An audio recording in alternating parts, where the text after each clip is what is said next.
कप्तान के इस ब्लंडर ने लिख दी टीम इंडिया की हार की स्क्रिप्ट। मैनचेस्टर टेस्ट के दूसरे दिन टीम इंडिया से जाने अनजाने में हो गई ये 3 गलतियां। तीसरे दिन टीम इंडिया को पहले 1 घंटे में इंग्लैंड को रोकने के लिए लगाना होगा जोर। भारत और इंग्लैंड के बीच मैनचेस्टर के ओल्ड ट्रैफर्ड में चल रहे चौथे टेस्ट का दूसरा दिन बेहद रोमांचक रहा। बारिश, चोट और कुछ शानदार प्रदर्शन ने इस दिन को यादगार बना दिया। दूसरे दिन मैच का क्या हालचाल रहा और टीम इंडिया से क्या गलतियां हो गई, चलिए जानते हैं। मैनचेस्टर टेस्ट के दूसरे दिन भारत ने अपनी पहली पारी 264 रन पर 4 विकेट से खेलना शुरू किया, लेकिन दिन की शुरुआत में जडेजा का विकेट जोफ्रा आर्चर ने ले लिया।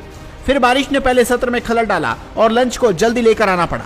जब भारत का स्कोर 321 रन था, ऋषभ पंत जो पहले दिन चोटिल होकर रिटायर्ड हट हुए थे, टूटे पैर के साथ मैदान पर लौटे और 54 रनों की शानदार पारी खेल डाली। उनकी हिम्मत ने भारत को 350 के पार पहुंचा दिया, लेकिन आखिरकार भारत 358 रनों पर ऑल आउट हो गया।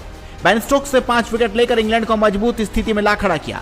इंग्लैंड ने दूसरे दिन का खेल खत्म होने तक स्कोरबोर्ड पर 225 रन लगा दिए हैं और उसके 2 बल्लेबाज पवेलियन लौट चुके हैं, जिसमें बेन डकेट ने आक्रामक बल्लेबाजी की। तो चलिए जानते हैं टीम इंडिया की ओर से 3 बड़ी गलतियां कौन सी हो गई।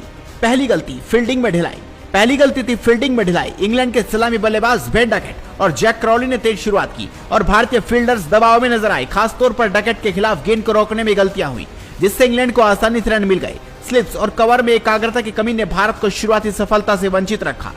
दूसरी गलती, गेंदबाजी में रणनीति का अभाव। दूसरी गलती थी गेंदबाजी में रणनीति की कमी। जसप्रीत बुमराह और मोहम्मद सिराज ने शुरुआत में कोशिश की, लेकिन लगातार ऑफ स्टंप के बाहर जाती गेंद पर डकेट ने आसानी से रन बटोरे। अंशुल कांबोज ने डकेट को आउट किया, लेकिन तब तक इंग्लैंड मजबूत स्थिति में आ चुका था। भारतीय गेंदबाजों को पिच के स्विंग और बाउंस का बेहतर इस्तेमाल करना चाहिए था। और तीसरी गलती, बल्लेबाजी में जल्दबाजी और विकेट गंवाना। तीसरी गलती थी बल्लेबाजी में जल्दबाजी। पहले दिन जायसवाल और साई सुदर्शन ने अच्छी शुरुआत दी, लेकिन शुभमन गिल और अन्य बल्लेबाज जल्दी आउट हो गए। खासकर जडेजा और शार्दुल ठाकुर ने संयम दिखाया, लेकिन निचले क्रम में तेजी से रन बनाने की कोशिश में विकेट गिरते चले गए। पंत की चोट ने भी भारत को बैकफुट पर ढकेला, जिससे स्कोर 350 के पार पहुंच सका। शुभमन गिल की कप्तानी वाली भारतीय टीम ने मैनचेस्टर टेस्ट की पहली पारी में साई सुदर्शन और ऋषभ पंत की धमाकेदार बल्लेबाजी के दम पर स्कोरबोर्ड पर 358 रन लगाए। भारत की पारी को 358 रन पर चलता करने के बाद पहली पारी में बल्लेबाजी करने उतरे इंग्लैंड के सलामी बल्लेबाज जैक क्रॉली और बेन डकेट पहली गेंद से लगातार भारतीय गेंदबाजों पर प्रहार कर रहे थे।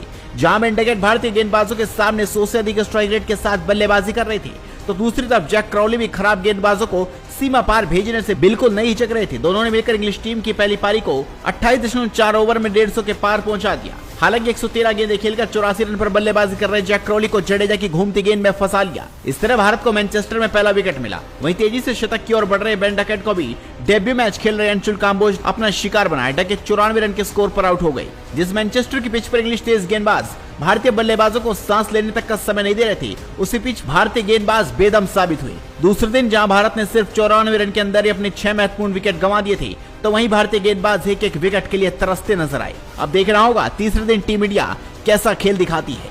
आप इस खबर पर अपनी राय दीजिए, इस खबर को शेयर कीजिए और जुड़े रहिए हेडलाइंस स्पोर्ट्स के साथ।